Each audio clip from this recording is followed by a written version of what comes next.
cordial saludo para todos. Primero me presento, mi nombre es Mario Andrés Vázquez Arredondo, soy docente en la Universidad Católica de Oriente. En este momento pues dicto la cátedra de Derecho Procesal Penal. Igualmente soy asesor del consultorio jurídico de la misma institución. En alguna oportunidad di también la cátedra de Derecho Penal Especial. El área en la cual me especializo es el área de Derecho Penal y soy magíster en Derecho Procesal de la Universidad de Medellín. Para mí es un placer estar acá, expresarles las ideas que tengo, las consultas que he realizado, este proceso investigativo que ha iniciado precisamente con ocasión a mis labores en la Universidad Católica de Oriente, específicamente en mi función como director de clínica penitenciaria. El día de hoy les voy a hablar sobre una de las poblaciones más vulneradas en nuestro país y yo diría, me atrevería a decir que a nivel mundial, y es específicamente la población privada de la libertad. Sabemos que la población privada de la libertad, a pesar de haber perdido su libertad, a pesar de encontrarse en este momento, en esta circunstancia pues lamentable con ocasión a la comisión de conductas delictivas, ellos aún les asisten derechos y derechos que deben ser garantizados por nosotros los abogados y por la comunidad en general.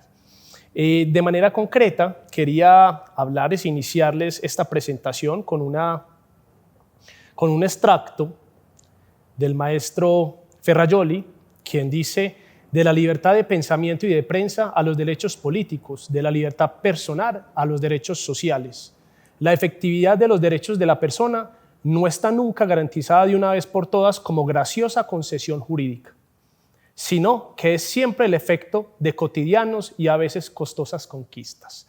Quería iniciar por allí porque quería ponerlos en contexto sobre una situación lamentable que viven las personas privadas de la libertad en nuestro país, en donde la mayoría de nuestros establecimientos penitenciarios se encuentran absolutamente hacinados. Cuando hablo de absolutamente hacinados, estoy hablando de que muchos de nuestros establecimientos se encuentran con niveles de hacinamiento superiores al 200%.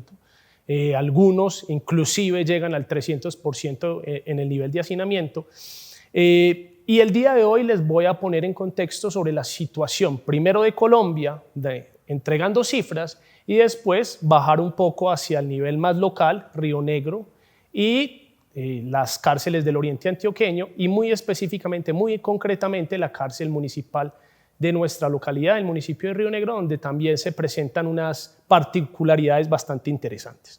Para iniciar, debemos entender que la pena tiene unos principios que son fundamentales al momento de imponerse en contra de una persona. Estos principios los encontramos en el artículo 3 del Código Penal y básicamente son, primero, razonabilidad, segundo, proporcionalidad y tercero, lo que tiene que ver con la necesidad de la pena.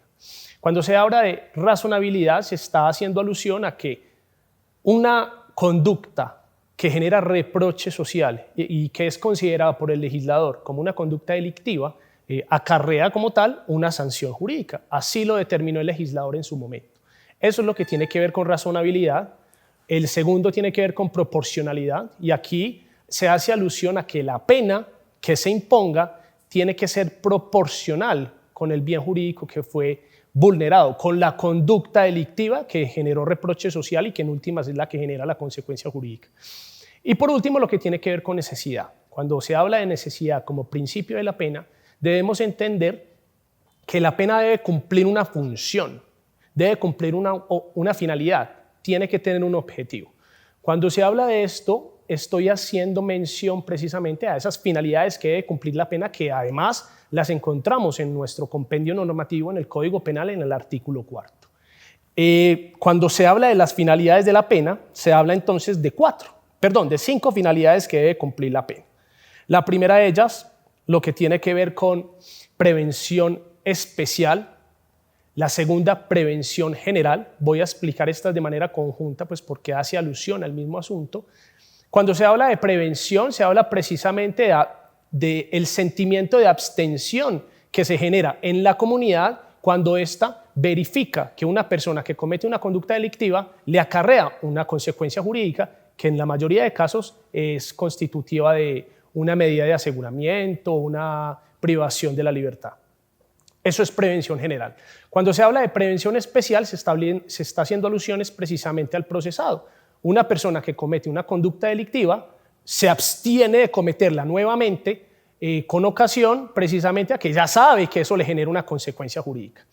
La tercera se habla de retribución justa, en donde se hace alusión a que el proceso penal o la pena como tal debe tener como finalidad resarcir el daño ocasionado. Esto se logra no solamente mediante una sentencia justa, sino además mediante el trámite del incidente de reparación integral, pues que se suscita, se genera después de que hay una sentencia condenatoria en firme. La cuarta tiene que ver, quizás la más importante de la pena, y tiene que ver precisamente con la resocialización, la reinserción social.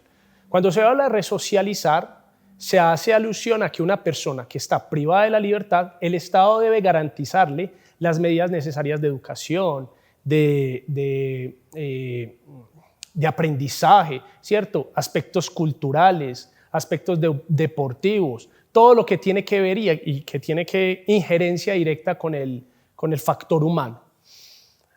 En nuestro país, a las personas que se privan de la libertad los consideramos lamentablemente, y en esto incluyo inclusive al mismo Estado, los consideramos unos parias, los invisibilizamos, nos olvidamos de ellos, nos olvidamos que son personas que tienen derechos y no ayudamos a ese proceso de resocialización que en última resulta un factor importante, inclusive no solo para ellos, inclusive para nosotros también como factor social, porque lamentablemente en nuestro país es común ver el factor reincidencia en muchísimas de las oportunidades de las personas que entran a los establecimientos penitenciarios. Y esto precisamente obedece a ese factor, a la falta de resocialización, en donde el Estado detiene a una persona durante 4, 5, 6 años y en esos 4, 5, 6 años pues no les ofrece las actividades suficientes para ellos generar actividades de desarrollo autosostenibles.